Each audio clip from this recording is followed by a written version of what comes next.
دیو رہنما ہمارے علماء، ہو کبھی درپیش جو کوئی مسئلہ، پوچھ لے حاضر ہو ہم ان کی بارگاہ۔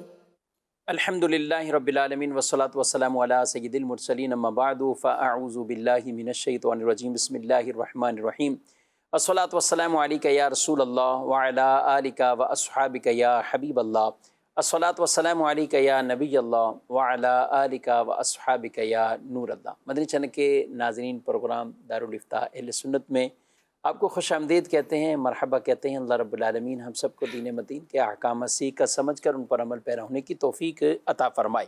ابتداءً درود پاک کی فضیلت ہمارے پیارے رسول صلی اللہ علیہ وآلہ وسلم کا فرمان عظمت عالی شان ہے، زینوا مجالسکم بالصلاۃ علیہ فإن صلاتکم علیہ نور لکم یوم القیامہ۔ اپنی محفلیں، مجلسیں مجھ پر درود پڑھ کر آراستہ کرو کہ تمہارا مجھ پر درود پڑھنا قیامت کے دن تمہارے لیے نور ہوگا۔ صلو علی الحبیب صلی اللہ تعالی علی محمد صلی اللہ علیہ وآلہ وسلم۔ آج کے ہمارے مہمان ہیں مفتی محمد جمیل عطاری صاحب، ان کو بھی خوش آمدید کہتے ہیں۔ جزاکم کیسے اللہ۔ مزاج گرامی آپ؟ الحمدللہ علی کل حال۔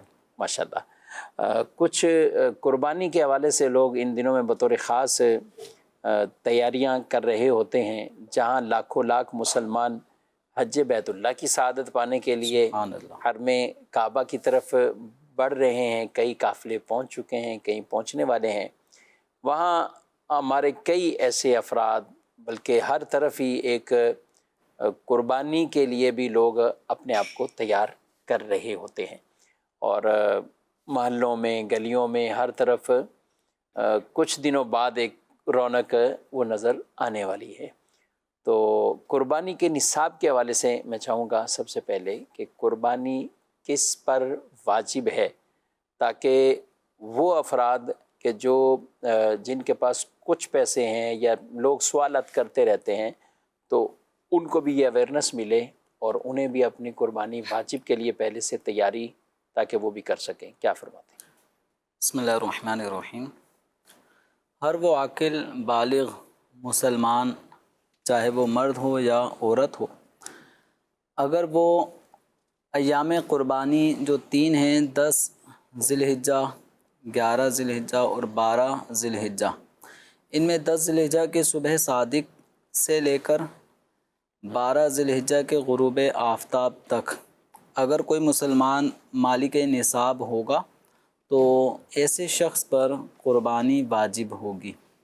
اور عمومی طور پہ یہی ہوتا ہے کہ ہم اپنے مال و اسباب کا اندازہ، آئیڈیا پہلے ہی لگا لیتے ہیں کہ اللہ تبارک و تعالیٰ نے ہمیں مالک نصاب بنا دیا ہے، اور یہ امید بھی ہوتی ہے کہ ایام قربانی تک صاحب نصاب ہونا پایا جائے گا۔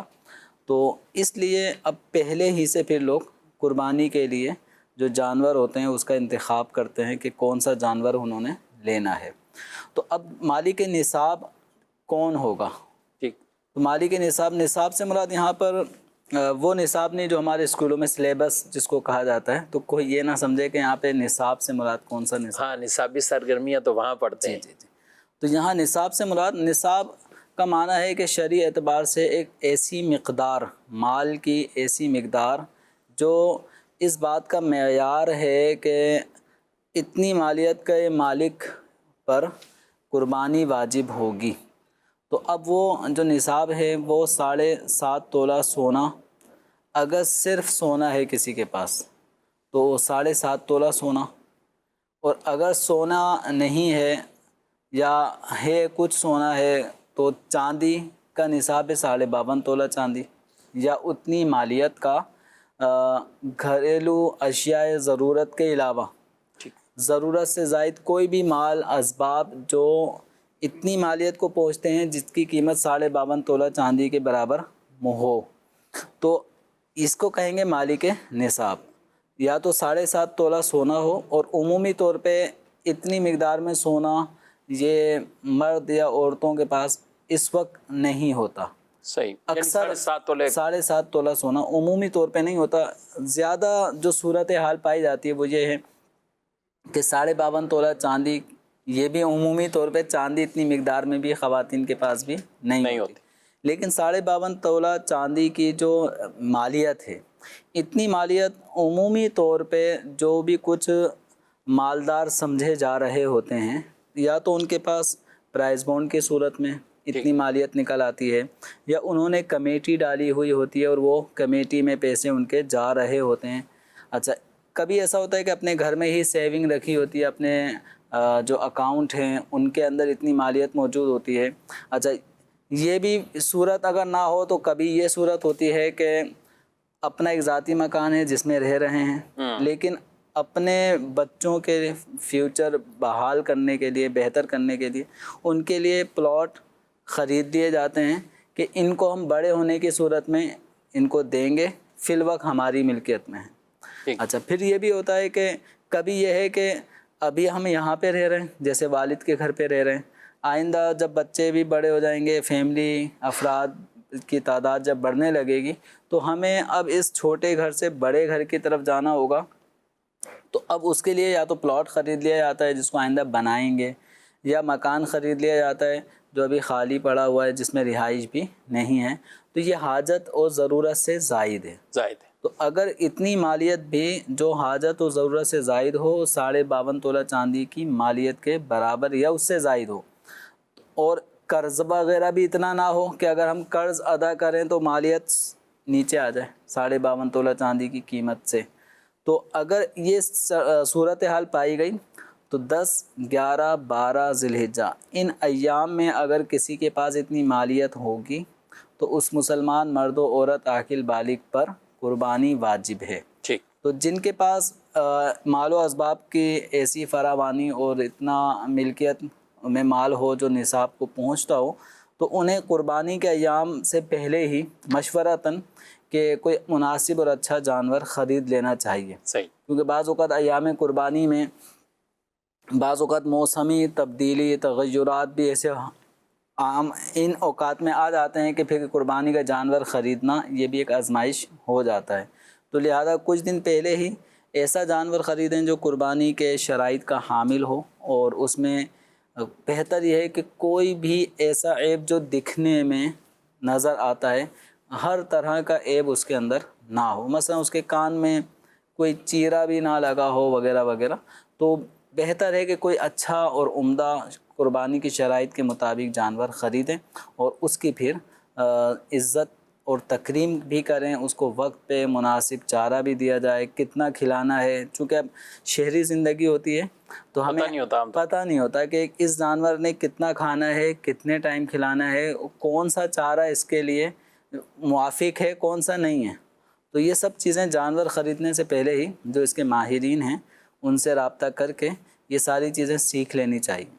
ماشاءاللہ۔ اچھا، یہ آپ نے کم از کم مقدار نصاب کی، یعنی بالکل یہ یہاں یعنی شروع ہوتا ہے، اب اس سے اوپر کسی کا کتنا اس کے اوپر تو پھر کوئی کروڑ پتی ہے، ارب پتی ہے، قربانی میں ایک ہی جانور جو چھوٹا جانور ہے، یعنی بکرا، دمبا، مینڈھا وغیرہ، وہ ایک ہی لازم ہوگا، چاہے ارب پتی ہو یا کوئی لکھ پتی ہو، ٹھیک ہے، یعنی جس کے پاس بھی نصاب کے برابر مال موجود ہے، حاجت، ضرورت اور قرض وغیرہ سے فارغ، تو ایسے شخص پہ قربانی واجب ہے۔ اب جو جتنا چاہے مالدار ہو، جتنی زیادہ اس کے پاس مال و اسباب ہیں، تو قربانی ان دونوں پہ ایک جیسی ہی لازم ہے۔ صحیح۔ اب یہ کہ اچھا سا اچھا جانور خرچ کر اپنا لائے، اور اچھا جسے فربا جانور کہا جاتا ہے، اور مہنگی قربانی جسے کہ جس میں مال بھی زیادہ خرچ ہو، کیونکہ یہ مال جو قربانی میں خرچ ہوگا تو یہ اللہ کو بڑا پسند ہے۔ یوم نحر کو جو مال قربانی کے یعنی اس جانور کے اندر، جو احراق دم کے اندر اس جانور کی قربانی میں جو خرچ کیا جاتا ہے، یہ اللہ کی بارگاہ میں بہت مقبول اور محبوب مال گویا کہ ہے، تو اس لیے خوش دلی کے ساتھ ہمیں کرنے کا حکم بھی دیا ہے۔ تو بڑھتے ہیں مزید سوالات کی طرف، کچھ ویڈیو سوالات بھی ہیں، کچھ پیکج میں ہماری ٹیم نے کوئی سوال کی صورت میں تیار کیا ہے، وہ دیکھتے ہیں۔ السلام علیکم شجاع بھائی۔ وعلیکم السلام۔ آپ کے بھائی بیٹے کیا حال ہیں؟ آپ کے بیٹے ریاض نے کہا تھا ملاقات کے لیے، آپ نے کہا ہے؟ جی ہاں اشفاق بھائی، تک بیٹھنا تشریف رکھیے۔ آپ بہت پریشان ڈسٹرب لگ رہے ہیں، خیریت تو ہے؟ آپ نے صحیح فرمایا کہ میں بہت ڈسٹرب ہوں اور پریشان ہوں اس وقت۔ بتائیے تو صحیح، ایسا کیا ہو گیا آپ کے ساتھ؟ ہوا یہ ہے کہ میرے بیٹے نے کل مجھ سے میری جائیداد اور وراثت میں حصہ مانگ لیا ہے۔ اس کا کہنا ہے کہ گزشتہ 8 سالوں سے میں نے جو آپ کے ساتھ محنت لگن سے جدوجہد سے کاروبار کو آگے بڑھایا ہے، اور میں نے بغیر اس کے مشورے کے اپنی بیٹی کے کہنے پر اپنے داماد کو کاروبار میں شامل کر لیا ہے، لہذا میرے بیٹے کا یہ کہنا ہے کہ اب بہتر یہ ہوگا کہ آپ اپنی جائیداد اور وراثت میں سے مجھے میرا حصہ دے دیجئے تاکہ میں کوئی اپنا کاروبار ادھر سے کر سکوں۔ شجاع بھائی، ایک بات تو صحیح ہے کہ آپ کے بیٹے نے تقریباً 8-10 سالوں سے آپ کے ساتھ کاروبار میں بہت محنت کی ہے اور کاروبار کو پروان چڑھایا ہے۔ آپ کو اپنے داماد کو شامل کرنے سے پہلے اپنے بیٹے سے اس میں مشورہ کرنا چاہیے تھا۔ بس ایسا ہوا کہ بیٹی میری پاس ملنے آئی تھی، پریشان تھی۔ اس نے مجھ سے کہا کہ شوہر کا کام چھوٹ گیا ہے، نوکری چھوٹ گئی ہے، لہذا ابو آپ ایسا کرنے بجائے کہیں اور نوکری کرنے کے آپ ان کو اپنے کاروبار میں شامل کر لیں، تو وہ بھی محنت سے کام کریں گے تو کاروبار میں کامیابی کے لیے کوشش کریں گے۔ میرا ذاتی خیال ہے آپ کو اپنے بیٹے ریاض سے کاروبار میں داماد کو شامل کرنے سے پہلے مشورہ کر لینا چاہیے تھا۔ باقی رہی بات آپ کی زندگی میں کاروبار اور جائیداد میں حصہ مانگنے کی، تو میرا آپ کو مشورہ ہے مدنی چینل کے پروگرام دارالافتاء اہل سنت میں مفتیان اکرام کو جو آپ کے مسائل ہیں، جو گھر کے مسائل ہیں، کاروبار سے متعلق یا جو بھی ہیں، وہ آپ ان کو بتائیں، ان سے رہنمائی لیں۔ مجھے پوری امید ہے انشاءاللہ شریعت کے عین مطابق آپ کو وہ بہترین مشورہ دیں گے۔ بہت بہت شکریہ آپ کا کہ آپ نے بہت اچھا مشورہ دیا ہے۔ انشاءاللہ تعالیٰ میں آج ہی دارالافتاء اہل سنت سے رابطہ کروں گا اور مفتیان کرام سے انشاءاللہ تعالیٰ ضرور مطلب کہ اپنی رہنمائی حاصل کروں گا۔ جی، ان کا سوال تو پہنچ گیا ہے، اور پہلے کاروبار چل رہا ہے، بیٹے ساتھ ہیں، اب ان کو داماد کو بھی شامل کیا ہے تو کچھ گھر میں تلخیاں بڑھ گئی ہیں، کچھ مسائل ہو گئے ہیں۔ دونوں اعتبار سے آپ کیا کہیں گے؟ بیٹا یہ نہیں حصہ مانگ رہا ہے کہ مجھے تم الگ کریں، میرا حصہ دے دیں۔ اب یہ جو کاروبار کی نوعیت ہے، اس کے اندر یعنی والد ہی کا سرمایہ ہے، والد ہی کا کاروبار ہے۔ بیٹا ایک عام جو لوگ ہوتے ہیں جو کسی کاروبار میں ورکرز کے طور پہ کام کر رہے ہوتے ہیں، تو بیٹے پر والد کا اعتماد زیادہ ہوتا ہے، اور اس لیے عمومی طور پہ دیگر ورکرز کے مقابلے میں بیٹے کو بہت زیادہ اختیارات بھی والد کی طرف سے کاروبار میں حاصل ہوتے ہیں۔ کافی آسائشیں بھی اس بنا پہ بیٹے کو حاصل ہوتی ہیں۔ تو اب یہ والد صاحب کا اپنا ذاتی کاروبار ہے اور بیٹا ان کے ساتھ ہیلپر ہے، معاون ہے۔ تو اس معاون ہونے کی صورت میں اب مثال کے طور پہ والد صاحب کا کاروبار 10 لاکھ سے سٹارٹ ہوا تھا، اور دیکھتے ہی دیکھتے یہ کوئی 50-60 لاکھ تک پہنچ گیا، یا 50 لاکھ سے شروع ہوا تھا۔ بیٹے نے بھی بہت والد صاحب کے ساتھ محنت کی ہے، وقت گزارا ہے، اور یہ پہ کاروبار بڑھتے بڑھتے 2-3 کروڑ تک پہنچ گیا۔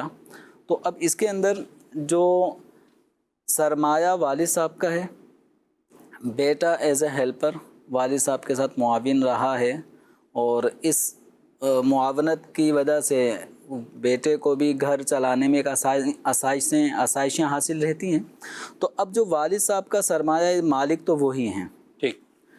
اب رہا معاملہ یہ کہ والد صاحب نے اپنے اس پوچھے گئے سوال کی صورت میں داماد کو شامل کر لیا ہے، اور یہی وجہ ناراضگی کا شاید بنا، ناراضگی کی وجہ۔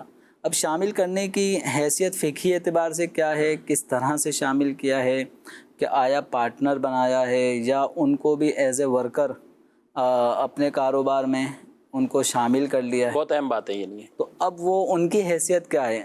اب اگر شامل کرنے کا معنی یہ ہے کہ پارٹنرشپ والی کوئی صورت ہے، تو اب اس کے احکام پھر جدا گانا ہے کہ ایک کاروبار چل رہا ہو، چلتے ہوئے کاروبار میں آیا کوئی شخص پارٹنرشپ کر سکتا ہے یا نہیں کر سکتا۔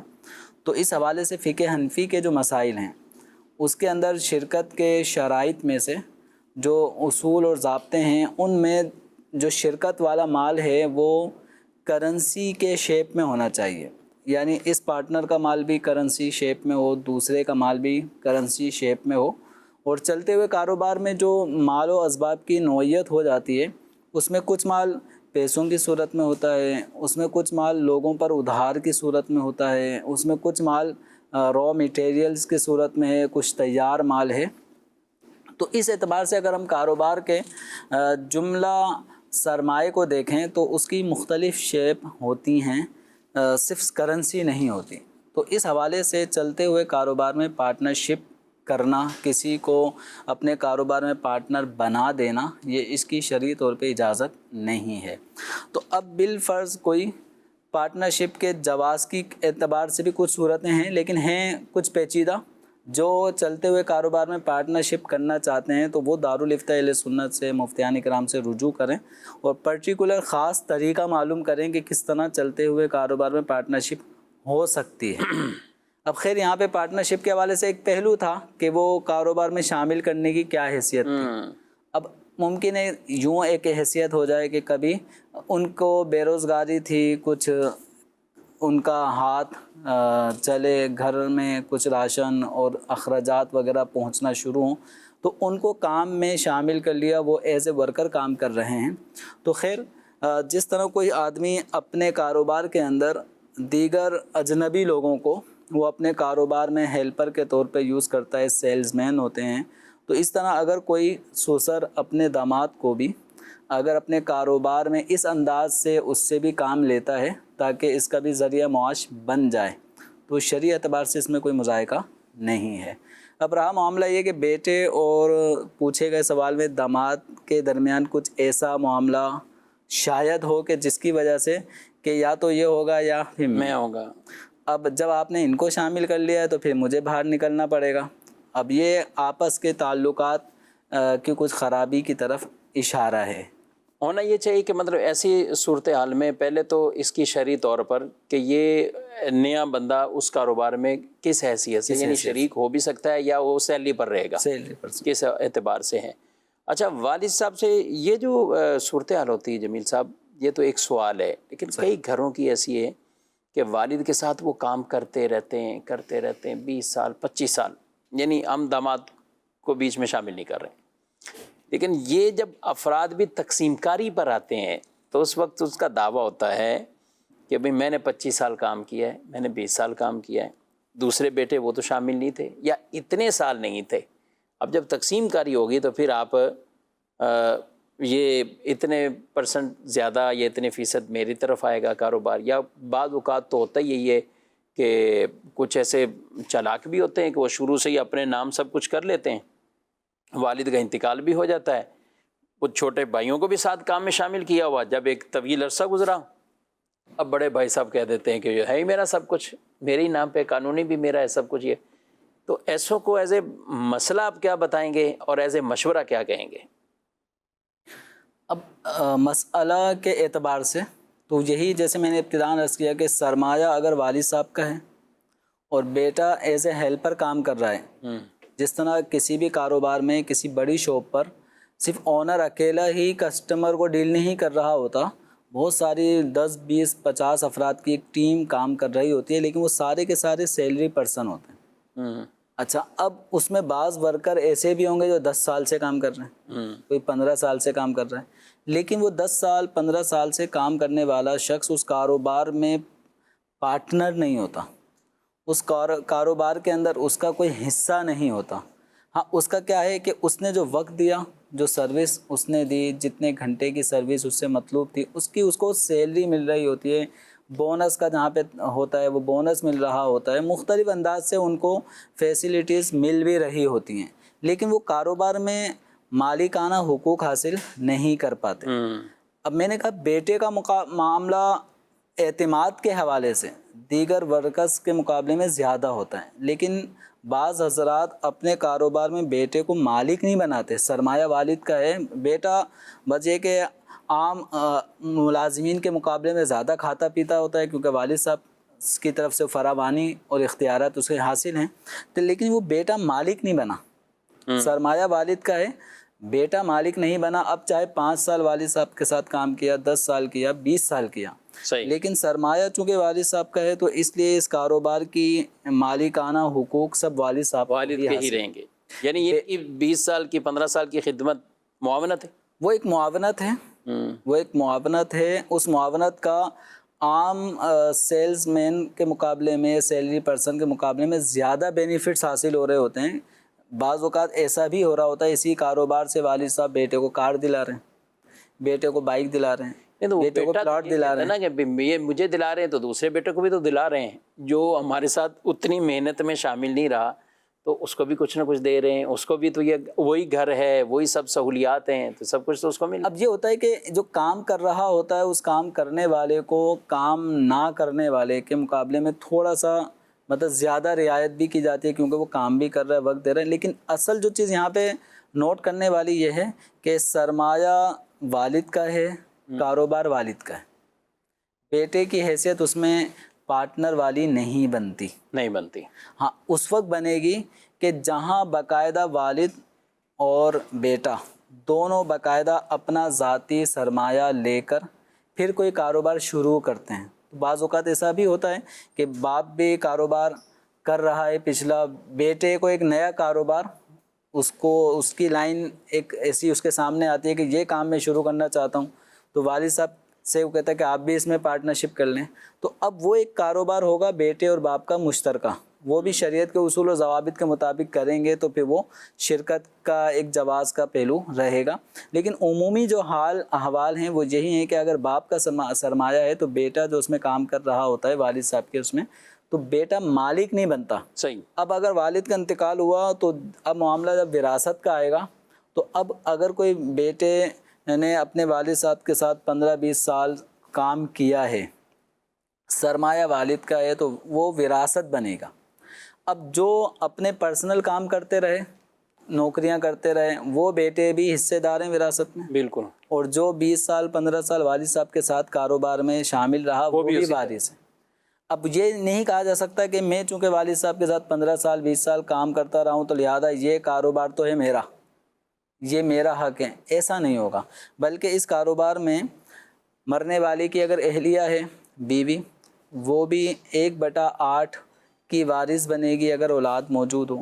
اولاد میں بھی بیٹے بھی ہوتے ہیں، بیٹیاں بھی ہوتی ہیں. تو بیٹیاں جنہوں نے ایک دن بھی والد صاحب کی شاپ پر کوئی کام نہیں کیا ہوتا، عمومی طور پہ ہمارے یہاں پہ جو خواتین ہیں، بیٹیاں، یہ کاروبار میں نہیں شامل ہوتی. لیکن جب باپ کا انتقال ہوگا تو باپ کے جائیداد، اس کے کاروبار میں بیٹیاں بھی وارث ہوں گی اپنے حصوں کے مطابق. تو جس نے والد صاحب کے ساتھ کام کیا وہ بھی وارث ہے، جس نے کام نہیں کیا اپنا پرسنل کام کرتا رہا وہ بھی وارث ہے. تو اب ایسے مسائل کے اندر اگر کہیں ایسا ہو جائے تو اس فیملی کو میرا مشورہ یہ ہے کہ دارالافتاء اہل سنت یا اپنے شہر میں جو مفتیان کرام اہل سنت کے جید علماء ہوتے ہیں ان سے رابطہ کریں اور شرعی اصول و ضوابط کے مطابق اس کا شرعی حکم معلوم کریں کہ اس کاروبار میں کس طرح تقسیم کاری ہوگی. تو انشاءاللہ کوئی مناسب حل اور شرعی حکم انشاءاللہ بیان کر دیا. اچھا، زندگی میں اگر یہی والد چاہتا ہے کہ اب یہ تو مسائل میرے سامنے ہی ہو گئے ہیں، بعد میں پتہ نہیں کیا ہوگا، تو زندگی میں وہ تقسیم کاری کریں. اب اس صورت میں عام طور پہ تو ہم یہی حکم جو ہے کہ وہ زندگی میں سب کو برابر دے، بہتر یہی ہے. لیکن اب والد چاہے کہ یہ جو 20 سال اس نے میرے ساتھ محنت کی ہے اس کو میں زندگی میں ہی کچھ ایکسٹرا دے دوں. اب کوئی خاص اس کو گھر دے دیا الگ سے، یا اس کو دکان دے دی، اور بقیہ بھی ترکہ اچھا خاصا ہے کہ وہ بھی سب میں جب تقسیم ہوگا تو اس میں بھی یہ برابر کا شریک ہو جائے، لیکن اس کو ایک ایکسٹرا چیز دے دیتے ہیں. تو یہ کیا رائٹ بنتا ہے والد کا؟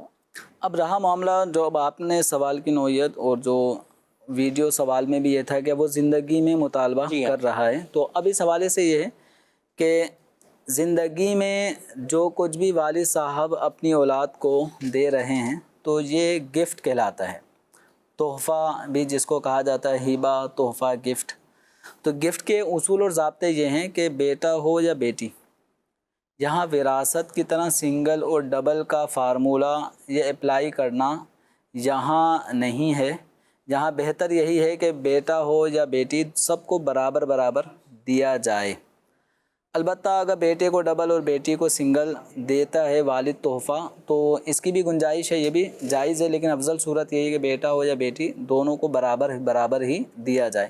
اب جتنے بیٹے جتنی بیٹیاں، تو جو کچھ بھی تقسیم کرنا چاہ رہے ہیں وہ تقسیم اس انداز سے کریں کہ ہر ایک کو مساوی اور برابر ملے، یہ ایک بہتر صورت ہے. البتہ بعض صورتیں ایسی ہیں کہ جس میں والد یا والدہ اولاد میں سے کسی کو زیادہ دینا چاہتے ہیں تو زیادہ دینے کی بھی کچھ صورتیں ہیں. مثال کے طور پہ ایک بیٹا ہے جو والد صاحب کی خدمت کرتا رہتا ہے اور ایک اتنی خدمت نہیں کرتا، تو جو والد صاحب کے ساتھ شب و روز ان کی خدمت بھی کر رہا ہے، کام بھی کر رہا ہے، ان کا ہاتھ بھی بٹا رہا ہے، اب اس کی ایک صورت یہ بھی ہم لے سکتے ہیں کہ والد صاحب کے کاروبار کو مطلب بڑھانا اور اس میں والد صاحب کی معاونت کرنا، ان کو مشورے اچھے دینا، جس سے والد صاحب کا کاروبار مطلب اپ ہوتا چلا جاتا ہے. اور ایک طویل عرصہ ہے جس میں والد صاحب بھی اس پہ اعتماد کرتے ہیں اور اسے والد صاحب سے بھی محبت اور پیار شفقت ایک نظر آ رہا ہے. تو ایسے موقع پر والد صاحب اگر اس بیٹے کو جس نے اپنے والد کے ساتھ کئی سالہ ایک سفر کاروباری کیا ہے، والد کے کاروبار کو آگے بڑھایا ہے، والد صاحب اگر اس بیٹے کو دوسرے بیٹوں کے مقابلے میں اگر کچھ زیادہ دیں تو اس کی گنجائش نکلتی ہے، کیونکہ والد صاحب کے ساتھ اس کا ایک تعلق ہے احسان کا، بھلائی کا. تو جبکہ دیگر اگر کوئی بیٹے ہیں جو اپنے پرسنل دوسرے کاروبار کر رہے ہیں، ان کے مقابلے میں اس کو زیادہ دے سکتے ہیں، اس میں گنجائش موجود ہے. اور جب کبھی ایسا ہو تو میں وہی عرض کر رہا ہوں کہ دارالفتہ اہل سنت سے تحریری فتویٰ لے لیں باقاعدہ اور پوری کیفیت بیان بھی کر دیں، تاکہ اس کے مطابق آپ کو بھی وہ ایک شرعی رہنمائی ملے اور کسی کو کوئی اس طرح کے ابہام بھی نہ ہو ان کو کوئی ٹینشن ہو. جو شریعت کا حکم ہے اس پر عمل کریں. والد کو بھی چاہیے، اسی طرح اولاد کو بھی. اولاد کو تقاضا کر کے زندگی میں اولاد کو یہ بات یاد رکھنی چاہیے، اولاد کا حق نہیں بنتا کہ زندگی میں وہ والد کے آگے کھڑی ہو جائے اور آگے کہے کہ ہمارا حصہ بانٹو ہی بانٹو، ہمارا حصہ تقسیم کرو. اس طرح کر کے اگر اولاد ان کو کرے، اور وہ بھی بطور خاص جب والد صاحب نہ چاہ رہے ہوں، تقسیم ابھی کرنا بھی نہیں چاہ رہے، اور پھر ان کے سامنے کھڑے ہو جائیں کہ نہیں آپ بس یہ تقسیم کرو اور آپ کاروبار یہ کرو، اس کو بھی ختم کریں، گھر بیچیں، اس طرح کے تقاضے اولاد کے لیے یہ جائز نہیں ہے. اور کئی صورتوں میں والدین کو تکلیف پہنچ رہی ہوتی ہے اور وہ اولاد گناہگار ہو رہی ہوتی ہے. ہاں والد چاہتے ہیں کہ میں خود ہی اپنی مرضی سے کر دیتے ہیں، ٹھیک ہے، اس کے شریعت نے احکامات ان کے لیے بیان کیے ہیں تو اس کا ضرور فتویٰ لیا جائے. کچھ سوالات بھی ہیں، SMS پر بھی کچھ سوالات ہیں. ایک سوال ہے، کہتے ہیں کہ کپڑے پر کوئی گڑیا یا بھالو اس طرح کی تصویریں بعض اوقات بنی ہوتی ہیں، تو اس پہ کیا کہیں گے آپ؟ اس طرح کے کپڑوں سے جو بالخصوص جو بڑے افراد ہیں ان کو اجتناب کرنا چاہیے کہ ایسے کپڑے جس پہ جاندار کے چہرے والی کوئی تصویر بنی ہو، چہرہ نمایاں طور پہ نظر آ رہا ہو، تو ایسا لباس ہرگز نہ پہنیں. اور کوشش کریں کہ اپنے بچوں کو بھی ایسا لباس نہ پہنائیں جس میں جاندار کے چہرے کی تصویر بنی ہوئی ہو. تو ان امور سے بچنا چاہیے. نارمل سادے اس انداز کے بغیر تصویروں والے آپ خوشنما یہ کپڑے بچوں کو بھی پہنا سکتے ہیں، لیکن تصویر والے کپڑوں سے بچنے کی کوشش کریں. ٹھیک ہے، مزید کال. مفتی کرام کی بارگاہ میں عرض ہے کہ قربانی کے دن اللہ پاک کو سب سے زیادہ پسندیدہ عمل ہے، تو کیا یہ اس کے لیے ہے جس پر قربانی واجب ہے، یا جس پر قربانی واجب نہیں ہے وہ بھی یہ عمل کرے تو یہ اللہ پاک کو سب سے زیادہ پسندیدہ عمل ہوگا؟ یہ اس کے بارے میں کچھ ارشاد فرمائیے. جی، ایک واجب والا نہیں ہے، دوسرا عام نارمل کوئی قربانیاں کر رہا ہے تو کیا کہیں؟ لیکن جس پر قربانی کا عمل واجب ہے اس نے تو اپنے واجب کی ادائیگی کرنی ہے. ایک واجب عمل کا جو اجر و ثواب ہے وہ زیادہ ہی ہوتا ہے بمقابلے اس صورت کے کہ ایک آدمی نے شرعی طور پر واجب نہیں تھی، اپنے طور پر قربانی کی نیت سے جانور خریدا، تو اب اس غریب اور شرعی فقیر جس پہ قربانی واجب نہیں تھی اس نے قربانی کا جانور خریدا ہے، اب اس کے خریدنے کی وجہ سے قربانی واجب ہو رہی ہے، تو اس والے واجب کا حکم اس والے واجب جیسا نہیں ہوگا جو شریعت مطہرہ نے کسی شخص کے اوپر واجب فرمائی ہے. اور اب جو آدمی قربانی کرے گا تو یقیناً دونوں ثواب کے حقدار ہیں، لیکن ایک پر من جانب اللہ من جانب الشرع پہلے سے ہی واجب تھی، اس کا اجر و ثواب اور ہوگا، اور ایک آدمی نے از خود اپنے اوپر قربانی خرید کے جانور پھر وہ قربانی کر رہا ہے، واجب تو اس صورت میں بھی ہو جائے گی، لیکن اس پر اصولی طور پہ قربانی واجب نہیں تھی. رہا معاملہ یہ کہ اللہ تبارک و تعالیٰ کو اس دن جو احراق دم ہے، اللہ تبارک و تعالیٰ کے نام پر جانور کو قربان کر کے اس کا خون بہایا جائے، یہ عمل اللہ تبارک و تعالیٰ کو زیادہ محبوب ہے. تو اب اس کو یوں لیں گے کہ اگر کوئی شخص قربانی کا جو جانور ہے، مثال کے طور پہ 40,000 روپے کا ایک بکرا یا مینڈھا آتا ہو، اب وہ 40,000 روپے مینڈھے پر خرچ کرنے کے بجائے، اس کو خرید کر اس کو قربان کرنے کے بجائے 40,000 روپے مسلمان فقیروں میں تقسیم کر دیتا ہے۔ تو اس کا یہ جو تقسیم کرنے کا عمل ہے، یہ اگر قربانی نہ کرتے ہوئے کہ میں قربانی نہیں کروں گا، میں رقم بانٹوں گا، تو اس کا یہ عمل جائز نہیں ہے۔ اور ایک آدمی یہ ہے کہ جس کے وہ قربانی بھی کر رہا ہے اور راہ خدا عز و جل میں مال بھی غریبوں میں تقسیم کر رہا ہے، تو اس دن گویا 40,000 روپے کا اس نے قربانی کا جانور خریدا اور 40,000 روپے مزید الگ سے غریبوں میں تقسیم کر رہا ہے۔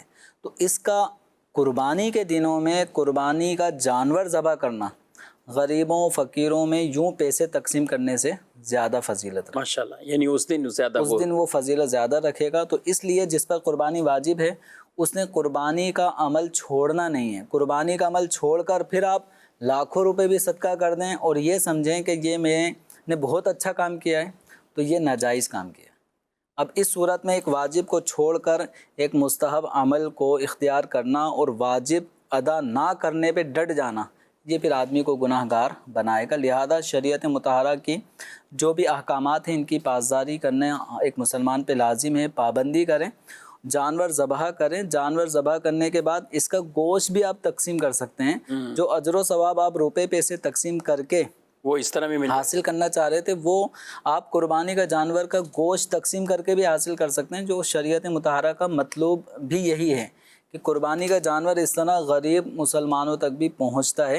اور مزید سونے پہ سہاگا اگر آپ کرنا چاہیں تو یوں بھی کر سکتے ہیں کہ آپ اس جانور کے گوشت کو عمدہ کھانے کی صورت میں تیار کروا کے مسلمانوں کو کھلا بھی سکتے ہیں۔ اگر آپ یہ چاہتے ہیں کہ بھئی ان کی مزید ہم گوشت دے دیں گے یا پھر ان کو وہ پکائیں گے کیسے، پھر ان کو تیل کا خرچہ، تو اس لیے ہم رقم دے رہے ہیں، صحیح، تو ایسے لوگوں کے مزید آسانی کر دیں نا کہ آپ بالکل ہی کھانا فریش تیار کر کے ان کے گھروں تک پہنچا دیں غریب مسلمانوں کے، تو انشاءاللہ ان کے دلوں سے دعائیں بھی نکلیں گی، قربانی کا عمل بھی واجب ادا ہوگا اور انشاءاللہ اجر و ثواب بہت زیادہ بڑھ چڑھ کر انشاءاللہ ہاں، اس میں یہ بھی کئی ان دنوں میں بطور خاص وہ باہر آ جاتے ہیں، حج کا موقع ہو، قربانی کا ہو، کچھ اور ہو، اور ان کو غریب یاد ہی اس موقع پہ آتے ہیں۔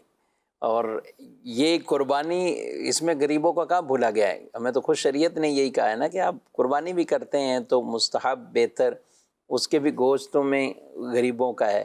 قربانی کے اس پورے سرکل کو دیکھا جائے تو اس میں بھی کتنے غریبوں کے لیے روزگار کے ذرائع نہیں ہیں۔ تو ذرا منڈی کا وزٹ کیجئے، آپ جائیے، وہاں ہزاروں لوگ، اور وہ جو پال کر جانور پالتے ہیں اور پورا سال گویا کہ انتظار کرتے ہیں قربانی کے ان دنوں کا، تو لہذا اس پر بہت زیادہ گفتگو ہو سکتی ہے۔